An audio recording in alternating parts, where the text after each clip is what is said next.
दोस्तों नमस्कार। आशा करता हूँ आप सभी खुश होंगे। तो आज की कहानी शुरू करने से पहले जो भी चैनल पर पहली बार आए हैं या जिसने भी अभी तक चैनल को सब्सक्राइब नहीं किया तो जल्दी से जाकर चैनल को सब्सक्राइब करें और घंटी का बटन दबाकर ऑल का आइकन जरूर प्रेस करें ताकि हमारी कहानियों की नोटिफिकेशन आप तक सबसे पहले पहुँचती रहे और आप हमारी कहानियों का आनंद उठाते रहें। तो दोस्तों अगर आपको कहानी अच्छी लगती है लाइक शेयर और कमेंट्स जरूर करें ताकि हमारा भी हौसला बढ़ता रहे। तो चलिए शुरू करते हैं आज की एक और बेहतरीन कहानी। पलक का चित्कार करता मन यह मानने को तैयार ही नहीं था कि अब नैन से उसका कोई रिश्ता नहीं रहा। उसे अब जीवन भर के लिए किसी और के प्रति समर्पित हो जाना है। नैन अब से उसके लिए पराया होगा और वह नैन के लिए अजनबी हो जाएगी। 7 फेरों की अग्नि पलक के कोमल भावों को जलाकर राख कर देगी और इससे भी बड़ी बात यह होगी कि अब वह सोने के फ्रेम में सजी तस्वीर बनकर रह जाएगी। क्या ऐसा जीवन में जी पाएगी? परंतु फैसला हो चुका था। माता पिता अपना फैसला ले चुके थे और यह फैसला पलक ने भी मान लिया था। ब्यूटी पार्लर में अपनी शादी के लिए तैयार हो रही पलक का ध्यान ब्यूटिशियन की ओर गया। वह असमंजस में थी। पलक समझ गई, शहर के सबसे प्रसिद्ध ब्यूटी पार्लर की सबसे कुशल ब्यूटिशियन आज अपनी कला से संतुष्ट नहीं हो पा रही है। इसका कारण क्या है कि पलक सुंदर नहीं लग पा रही? वह परेशान होकर पलक को निहारने लगी। मुस्कुराकर पलक ने पूछा, क्या हुआ? क्या मैं सुंदर नहीं लग रही? वह बोली, नहीं नहीं, ऐसा कुछ नहीं। आप तो बहुत सुंदर है, पर मुझे कुछ कमी सी लग रही। समझ नहीं आ रहा, आप इतनी खूबसूरत हैं कि बिना मेकअप के भी बहुत प्यारी लगती हैं, लेकिन मेकअप करने के बाद तो आपकी सुंदरता में 4 चांद लग जाने चाहिए थे। मैंने भरपूर कोशिश की, परंतु फिर भी कुछ कमी जरूर है। पलक बोली, चिंता मत करिए, मैं संतुष्ट हूँ। और एक हल्की सी मुस्कुराहट चेहरे पर लाकर पलक उठ गई। अपना बेशकीमती कशीदाकारी लहंगा नजाकत के साथ उठाए पार्लर का कमरा और कॉरिडोर पार करके वह कार तक पहुंची। आसपास जितने भी लोग थे सब उसे देख रहे थे। वह बहुत प्यारी लग रही थी। कार में बैठकर ड्राइवर को चलने का आदेश दिया। पलक ने सिर हेडरेस्ट से टिकाकर पलकें मूंद ली और सोचने लगी, मैं कैसे कहूँ ब्यूटिशियन से कि क्या कमी है? असली कमी है मन की सच्ची खुशी की। खुशी के बिना कोई सुंदर कैसे लग सकता है? फिर क्या फ़ायदा ऐसी सुंदरता का जिस पर मेरी माँ को बहुत गुमान था। मेरी माँ कहती थी, लड़के वाले तुम्हें मांग कर ले जाएंगे। मांग कर ही तो ले जा रहे हैं लड़के वाले, पर बिल्कुल वैसे ही जैसे प्रदर्शनी में सजी पेंटिंग पर मंत्र मुग्ध होकर कोई मुंह मांगे दाम देकर उसे खरीद कर अपने घर ले जाता है। तभी नैन का वॉइस मैसेज आया, पलक तुम्हारे नेट के एग्ज़ाम की डेट आ गई। उसका लिंक और सारी ज़रूरी सामग्री तुम्हारे लैपटॉप में डाउनलोड कर दी गई। All the best for everything. एक मैसेज था और जिसे सुनने के बाद पलक की आंखें नम हो। हमेशा खुश रहना पलक, कभी किसी भी चीज़ की ज़रूरत हो तो मुझे याद करना। हम हमेशा दोस्त थे और रहेंगे। पलक के दिल से आह निकली, तुम इतने समझदार और इतने बुद्धू एक साथ कैसे हो सकते हो नैन? क्यों नहीं समझ पाए तुम मेरे मन को? ऐसा तो नहीं हो सकता कि तुम मेरी भावनाओं को समझ ना पाओ। फिर तुमने बगावत क्यों नहीं की? और मैं भी इतनी बेवकूफ़ थी कि तुम्हें समझने की कोशिश भी नहीं की कि मैं इस शादी से खुश नहीं। मैं यह शादी करके खुश नहीं रह पाऊंगी। मैं स्वयं को गिरवी रखकर सच्ची खुशी नहीं पा सकती। गाड़ी तेज गति से घर की तरफ बढ़ रही थी। पलक का मन अतीत के चलचित्रों में खो गया। उसके घर के बगल में नैन का घर। जब वह 6 वर्ष की रही होगी, एक दिन दोनों पार्क में खेल रहे थे। पलक के पापा उनकी निगरानी के लिए बेंच पर बैठे थे। तभी ऑफिस से जरूरी फ़ोन आ गया। उन्होंने घर की ओर जाते हुए यूं ही कह दिया, पलक बेटा, अगर घर आना हो तो नैन का हाथ पकड़ लेना। तभी बाल हट के कारण नेत्रहीन नैन बोला, मैं क्यों पकड़ूं किसी का हाथ? मैं खुद अपना ख्याल रख सकता हूँ। तभी पिताजी ने ही बात बदली, अरे बेटा, तुम तो अपना ध्यान रख सकते हो, परंतु यह पलक है ना, अल्लड़ और लापरवाह है। चलती कहीं है, देखती कहीं है और फिर गिरती रहती है।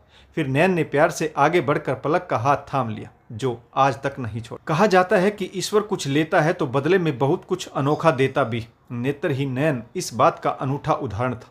गजब की चेतना, सतर्कता थी उसके अंदर। बहुत छोटी सी उम्र से वह अपना ध्यान खुद रखना सीख गया था।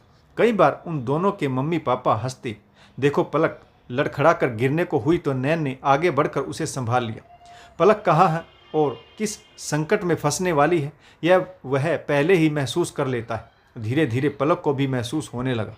दोनों के स्कूल अलग थे। नैन ब्रेल लिपि सीखता था, लेकिन पलक स्कूल से लौटते ही सीधी नैन के घर जाती, उसके साथ स्कूल की बातें शेयर करती।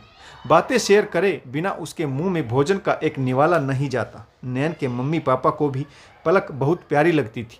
दोनों बच्चे साथ साथ बड़े हो रहे थे। नैन के मम्मी पापा ने दूसरा बच्चा नहीं किया ताकि नेत्रहीन नैन की देखभाल में कोई कमी ना आए। वे दोनों नैन को हर खुशी देना चाहते थे। घड़ी की सुइयां अपनी गति से चलती रही। दोनों किशोरावस्था की दहलीज पर कदम रख चुके थे। पलक का असाधारण सौंदर्य लोगों की प्रशंसा के साथ साथ ईर्ष्या का कारण भी बनता जा रहा था, और पलक की मां के असाधारण सपनों का कारण भी पलक की सुंदरता ही थी। 18 की होते होते उसके लिए रिश्ते आने शुरू हो गए। घर में बात चलने लगी। पलक की मां और रिश्तेदारों ने तमाम तर्क दिए, पर पलक के पिताजी ने सख्त विरोध किया। जब तक वह जितना पढ़ना चाहती है उतना पढ़कर आत्मनिर्भर नहीं हो जाती, मैं उसकी शादी नहीं करूंगा। दरवाजे के पीछे से सब कुछ सुन रही पलक का मन हुआ कि वह अपने पिता से लिपट जाए। पापा ही तो उसे समझते हैं, लेकिन संस्कार बंद कर पली पलक अपनी मन की सारी बातें मान। माँ के अनुसार जवान बेटी को पिता से हंसकर बात नहीं करनी चाहिए, उनसे लिपटना नहीं चाहिए, नज़रें झुकाकर बहुत ध्यान से बात सुननी चाहिए आदि न जाने कितनी हिदायतें पलक की माँ उसे दिया करती थी। लेकिन नैन के सामने वह दिल खोल कर रख देती थी, और नैन भी कुछ ही मिनटों में हर समस्या का समाधान उसके सामने परोस देता था। पलक, तुम साइकोलॉजी में ग्रेजुएशन करो, फिर इसी सब्जेक्ट में मास्टर करना। साइकोलॉजी का बहुत अधिक स्कोप है। फिर नेट क्लियर करना और बन जाना प्रोफेसर मैडम। मुझे लगता है कि इस पेशे में सबसे अधिक मान सम्मान और आगे बढ़ने की संभावनाएं, सैलरी भी काफ़ी अच्छी होती है। बस इसके बाद तुम्हारी ज़िंदगी सफल हो जाएगी। पलक चहक कर बोली, पता नहीं नैन, मैं जो चाह रही होती हूँ वह तुम्हें पहले से ही पता होता है। बिन कहे ही तुम मेरे दिल की हर बात समझ और पढ़ लेते हो। समय के साथ साथ पलक की मम्मी की हुकूमत घर में बढ़ती गई।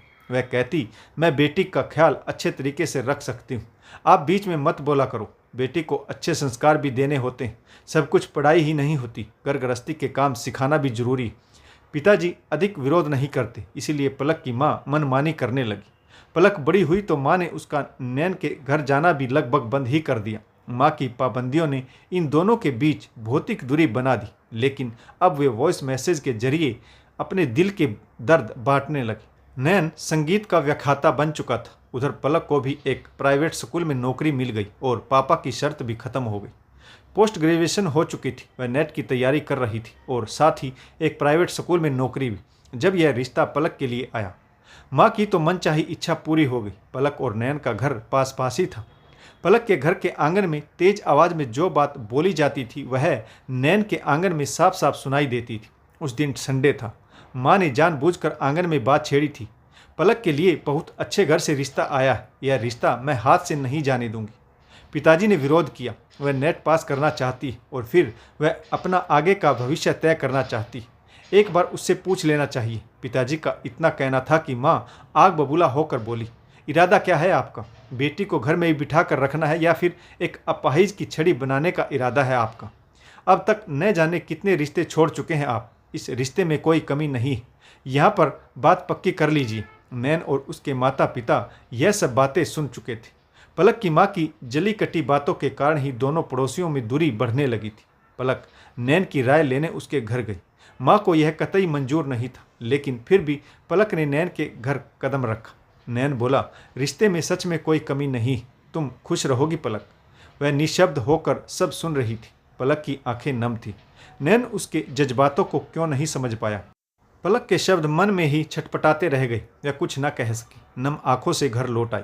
सगाई हुई। लड़के वालों ने कांप छाट का सिलसिला शुरू कर दिया।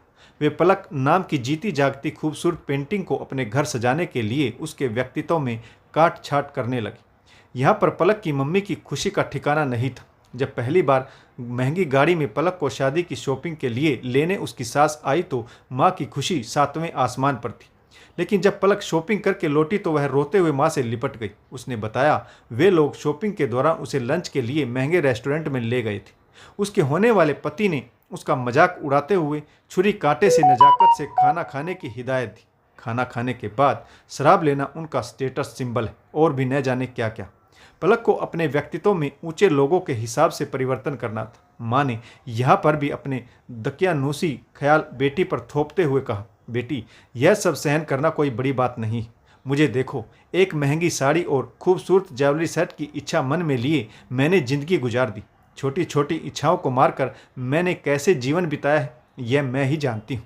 ऐसा न जाने कितनी स्त्रियाँ हैं जो हर रोज़ अपनी इच्छाओं का गला घोट कर जीती। तेरा रिश्ता इतने ऊंचे खानदान में तय हुआ है कि तू महंगी साड़ियाँ गिनना भूल जाएगी। तुझे याद भी नहीं रहेगा कि तेरे पास कितने महंगे सेट्स का कलेक्शन है। बस कुछ दिन एडजस्ट कर ले, फिर सब सही हो जाएगा। तुझे भी ऊंचे लोगों के हिसाब से रहने की आदत हो जाएगी। यह सोचते सोचते घर आ गई। ड्राइवर की आवाज़ से पलक वर्तमान में लौट आई, अपना लहंगा समेट कर कमरे में आ गई। तभी सास का फ़ोन आया, तुम दोबारा पार्लर चली आओ। हमारे इस घटिया वेडिंग प्लानर ने दगाबाजी कर दी। हमारे बिजनेस राइवल का थीम ही हमें थमा दिया। उनके बेटे की शादी पिछले महीने ही हुई। उन्होंने सेम यही ड्रेसेस पहनी थी। अगर हम भी यही ड्रेस पहन लेंगे तो लोग कहेंगे कि हमने उनकी नकल की। अब सब कुछ बदलना पड़ेगा। पलक बोली, लेकिन मैं अभी तो पार्लर से 2 घंटे में लौटी हूँ, काफ़ी थक गई हूँ।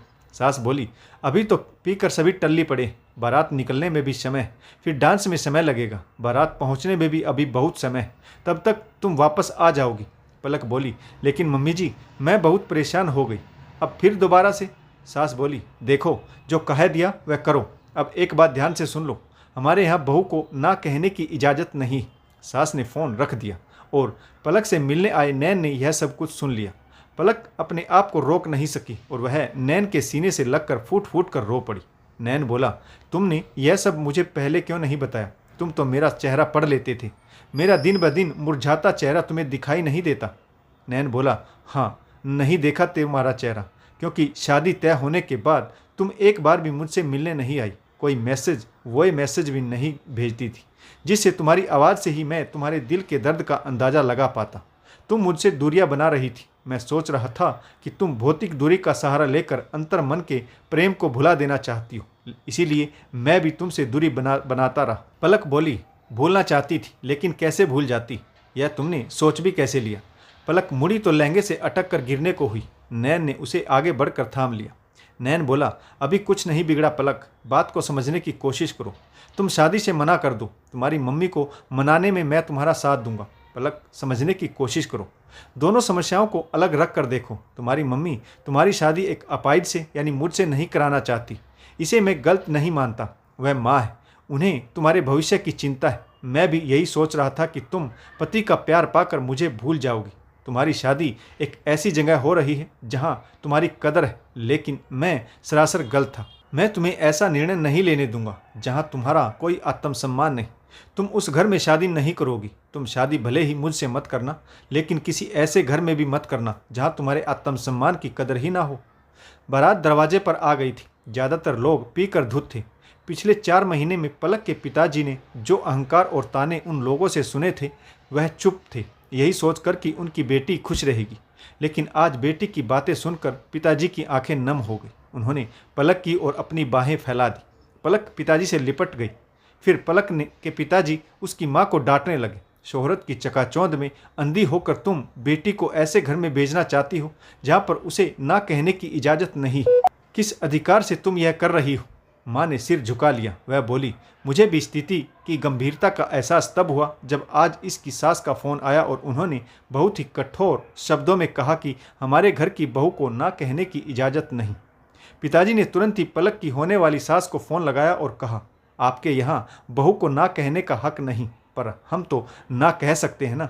मेरी बेटी नाजों से पली एक इंसान, एक व्यक्तित्व है। वह कोई तस्वीर नहीं जिसे आप अपने घर के फ्रेम में सजाने के लिए काट छाँट करने लगी। होंगे आप ऊंचे लोग, परंतु माफ़ करिएगा, हम गरीब आपके बनाए हुए सोने के फ्रेम में फिट नहीं हो सकते। नैन वहाँ से जाने लगा तो पिताजी ने आगे बढ़कर उसका हाथ पकड़कर पलक का हाथ उसके हाथों में दे दिया और बोले, इसे देखा तो सिर्फ तुमने है बेटा, तुम ही इसे समझ सकते हो। इसका ध्यान रखना, देखना यह कभी गिरने ना पाए, कभी हारने ना पाए। और ऐसा कहते हुए पलक के पिता की आंखों में खुशी के आंसू आ गए। तो दोस्तों, कहानी कैसी लगी कमेंट्स जरूर कीजिएगा। आशा करता हूँ कहानी जरूर पसंद आई होगी। तो कहानी पढ़ने के लिए आप सभी का बहुत बहुत धन्यवाद। जय हिंद, वंदे मातरम, भारत माता की जय। जय जवान और जय किसान।